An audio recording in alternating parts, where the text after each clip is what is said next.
I appreciate you being with us this morning in Surrey Hills. I'm here with the Commissioner for Police, Karen Webb, the Commissioner for the New South Wales Ambulance Service, Dominic Morgan, and Deputy Commissioner Thurtell to speak about a distressing event in Sydney last night, an investigation into a serious crime that the New South Wales Police are undertaking. The alleged perpetrator is in custody of the New South Wales Police. And of course, I understand coming just days after the criminal activities in Bondi Junction, Sydney and New South Wales is on edge, and there's understandable community anxiety at the moment. However, it is crucially important that the police are able to conduct their inquiries and finish their investigation. In a moment, the New South Wales Police Commissioner will speak about this investigation and her decision at 1:35 a.m. to determine that this was a terrorist act and investigation. That decision was validated by the Minister for Police at 1:44 a.m, with her contacting me at 2 a.m. this morning. This is a major and serious criminal investigation. It is crucial that New South Wales Police are able to devote their resources and intelligence, as well as officers, to the investigation of this crime. I want to make something very, very clear. There is no such thing in Australia in taking the law into your own hands. It doesn't exist. That's for several reasons. Firstly, you will be met by the full force of the law if there's any attempt for tit-for-tat violence in Sydney over the coming days. Secondly, you are diverting police equipment, investigation power, as well as resources away from the investigation of this crime. And lastly, and perhaps most importantly, every religious leader representing communities across Western Sydney has expressly said don't do it, and implored the community to come together to express faith and hope in the New South Wales Police and ensure that we remain united during these difficult days. I can't express that enough.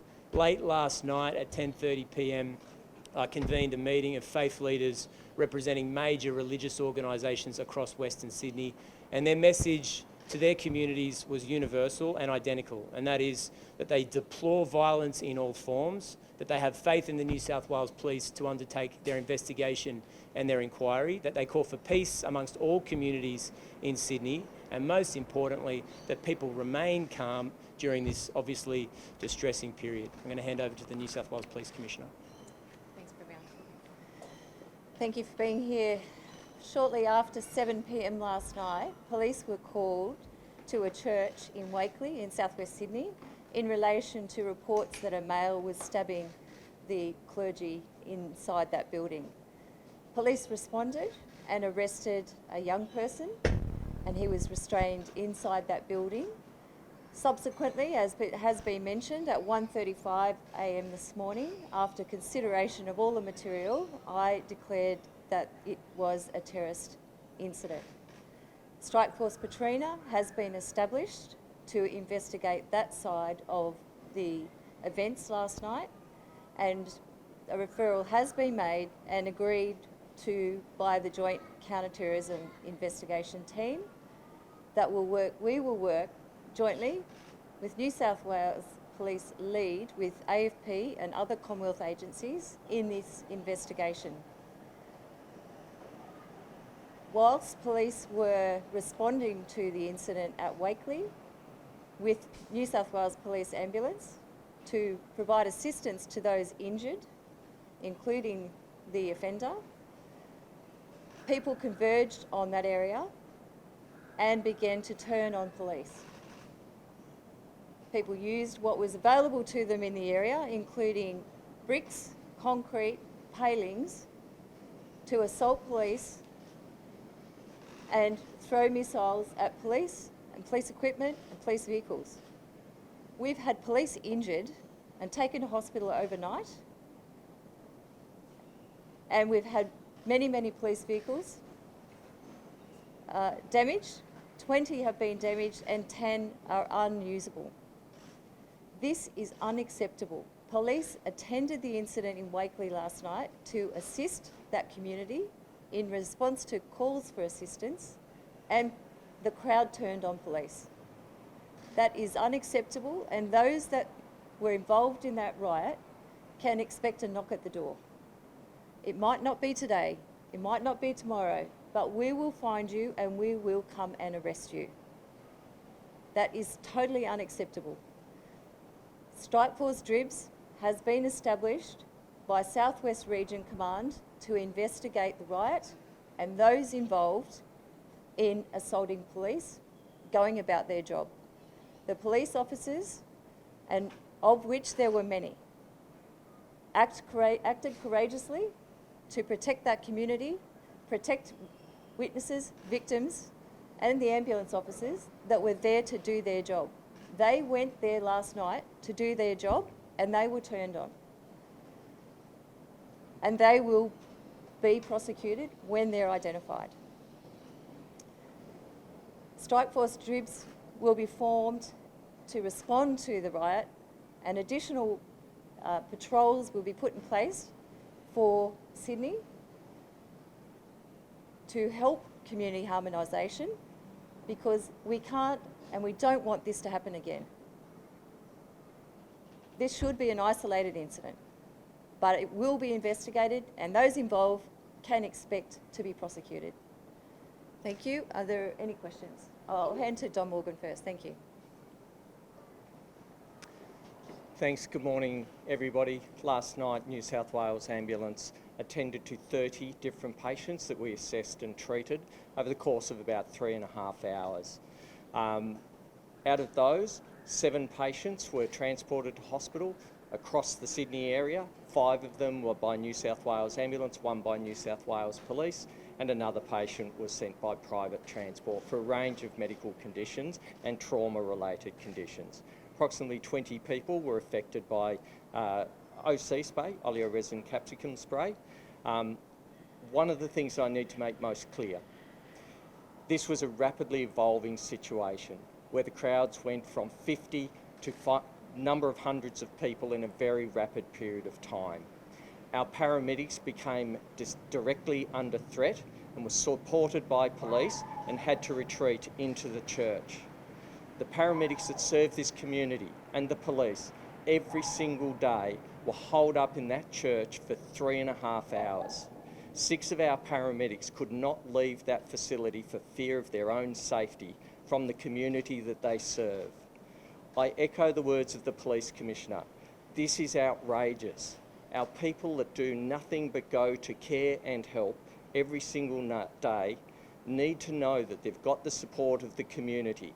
If they don't have the support of the community, who will come and do these jobs? It is absolutely clear we cannot have these sorts of behaviours. These are the times to come together. The words of some of our staff last night were, "This was terrifying and extremely violent." They particularly wanted me to call out that they believe that the New South Wales police officers put their lives on the line to protect the paramedics. And I call on the community to do the same and support our frontline responders. Premier, you've said this has been designated as a terrorist attack. Can you please just expand upon what you mean by that and what it's Well, the Police Commissioner may speak to that in a moment, but there's obviously clear legislative definitions about an investigation, police powers into that investigation, powers of arrest as well as time in custody.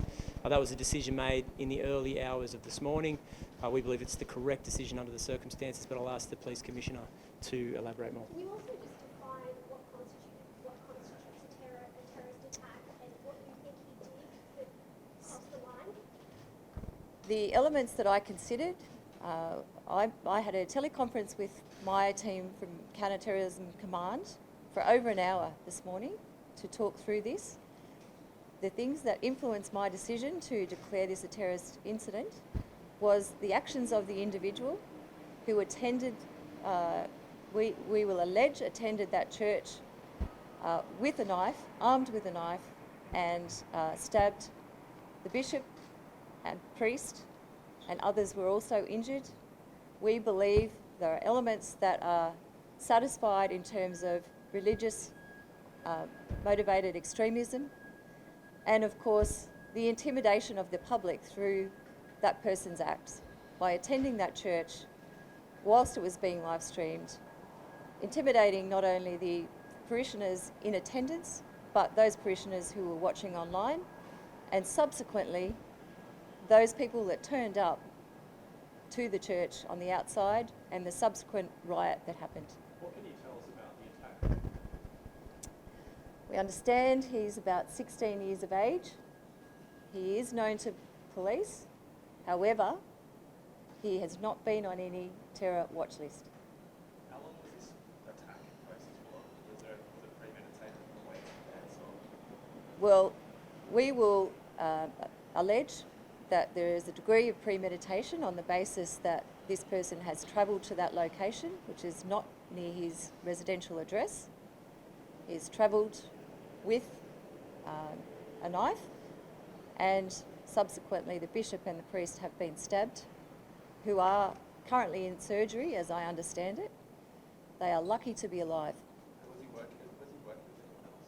We believe at this stage he was acting alone. However, as you can imagine, this is very early on.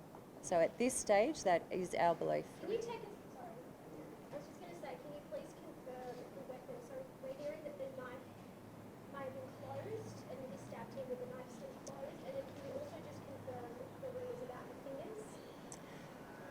It's really too early to say. There's various stories about the fingers. That's not clear yet, whether it's self-inflicted or through the melee that occurred or some other way. And I understand that it's possibly a flick knife, but yet that is to be confirmed as well. So just confirming, Commissioner, you don't know yet whether the crowd in their anger have cut off this teenager's fingers or whether his own flick knife has caused that injury. Of course, it'll be really through statements from witnesses and victims that will determine that. I mean, it's a very important point. Of though, course it is. whether- Of course it is. Yes. So, but Very early to say. The victims are in surgery. The offender has been into surgery this morning. Too early to say. We will provide more information when it's available. were his fingers injured before police arrived, before the first police arrived, or did that happen while police were in? Again, too early to say. Can I just speak to that, though? Yeah. Certainly, I think it's important that we acknowledge Bishop Marmori, who is one of the victims at the moment seeking and getting care in a New South Wales hospital. It's important to note that the injuries are serious and that is the basis of this designation as a terrorist act and a major investigation from New South Wales Police. But do you know anything, Premier, about how this attacker injured his fingers? Look, obviously police are working on that investigation. That will form part of the investigation. No one's trying to be coy about this information and presenting it to the public, but it's important that this major investigation is able to get on with the job. We will present information to the public when it's appropriate to release it, but at the moment that's the subject of this investigation from New South Wales Police. What about the attacker's parents? Have they been cooperating? What have they said about? I can't speak to that. I understand that police have communicated with his parents, but I'm not able to talk about what the content of that conversation was, and it will form part of the investigation. As I said, Strike Force Patrina has been established to investigate the terrorism side of this event. Strike Force Dibs has been established to investigate the riot. And they are two distinct matters, and I want to make that point. We are talking about very different matters here and different purposes. We're talking a few hours, so we will update you when there is more information to provide. On the riot, how many arrests do you think you can make at this stage? As the Commissioner, Ambulance Commissioner has said, the crowd surged, we understand, from 50 to maybe 500. It was very uncontrolled for a period of time, in fact a couple of hours. Resources from all across Sydney were deployed and called in. People were called in to respond to this, to assist those police on the ground that were calling for help. That's how dynamic it was, that's how confronting it was, and that's how precarious it was for those officers that put themselves on the front line when they went there to assist that community. Have you heard anything about an I'll come attack? to this person. What additional powers does that terror declaration confer police? It will, no special powers have been asked at this time. It will be just the investigative powers. However, if there is a need to amend those powers, those powers will be sought from me as the investigation unfolds. Police worried about the price of attacks? Yes, to the point that the Premier made, we are asking for calm and let the police do the job that we do well, and that is protecting our community. We have an investigation. We are working with our community. We are engaging with our communities. This is not the time for retaliation or vigilantism.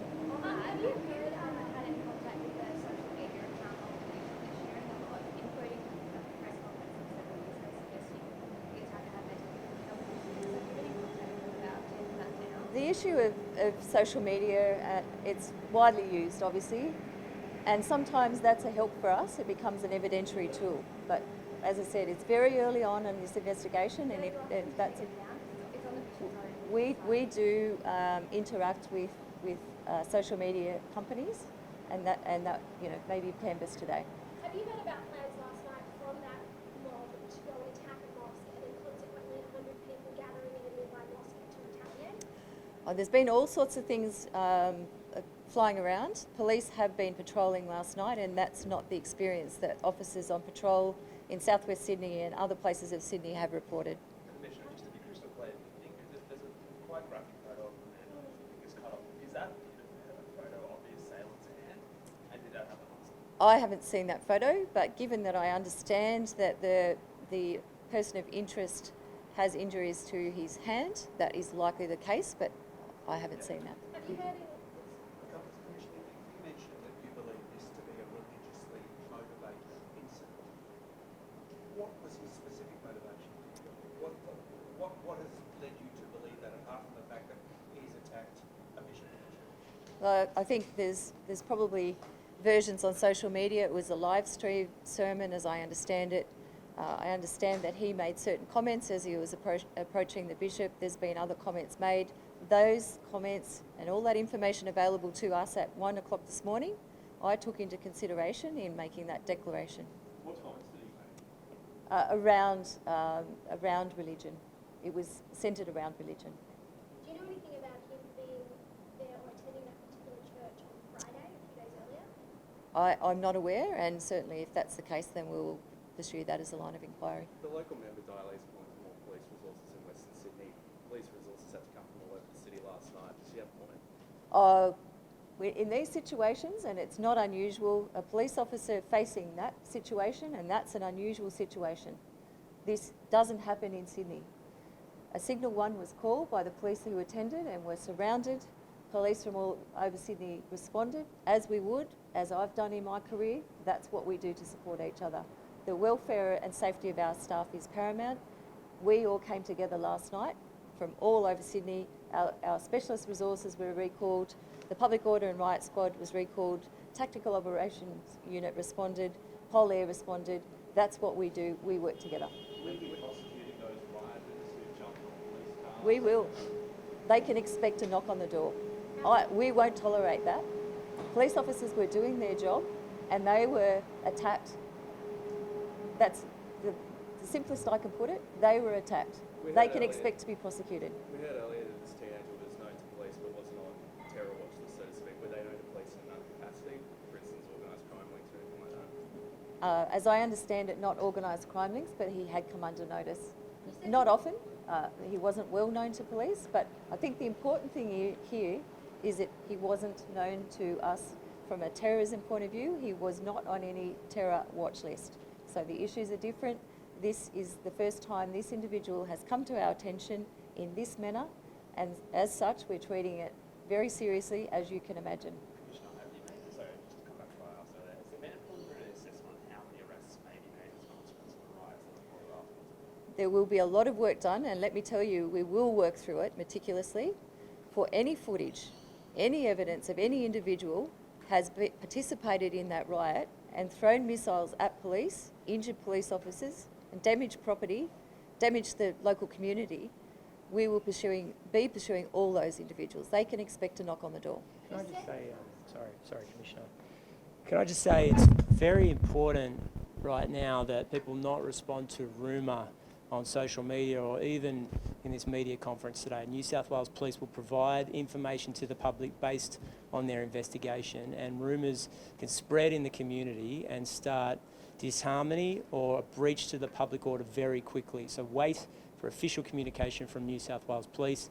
In relation to the police's actions last night, it should be understood that in a very short space of time, 2 strike forces were stood up. One to investigate this terrorist act, a second to investigate the near riot or riotous activities outside the church last evening. At the same time, New South Wales Police deployed resources to Western Sydney. At the same time, they deployed resources to other religious organisations and structures throughout Western Sydney in order to avoid retaliation or tit-for-tat violence. Now that is very important. That happened in a short space of time.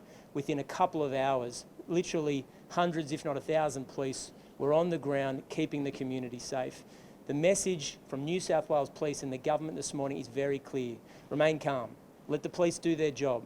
Every major religious community leader representing the communities of Western Sydney have made an identical plea to the residents of this city, and that is let the police do their job. They've deplored violence and no one is asking for retribution or to take the law into their own hands. And it's my great plea to everybody in Sydney to heed those calls from the New South Wales Police, the government and major religious leaders, Islamic leaders, Christian leaders, united last night with one simple message: remain calm and please follow police directions. I can't speak to that specifically, but the New South Wales Police Commissioner has made it clear, and I have spoken to the local Mayor, Frank Carbone, about increased police resources for what is obviously a combustible situation. But our hope is that it doesn't come to that, and that common sense prevails, the community remains calm, and we let police get on with the job of investigating a major terrorism investigation. Commissioner, can I just get also John Couch?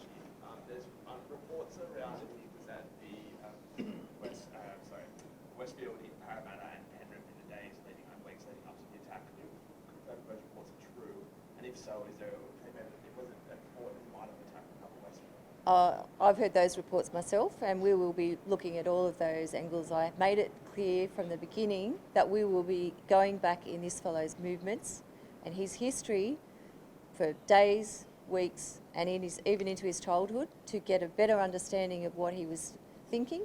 I've made it also clear we may not ever get an answer, but we will get a picture of his movements and what he'd been doing in and around New South Wales and in Sydney in particular, and that will all be part of the investigation to help to understand motive.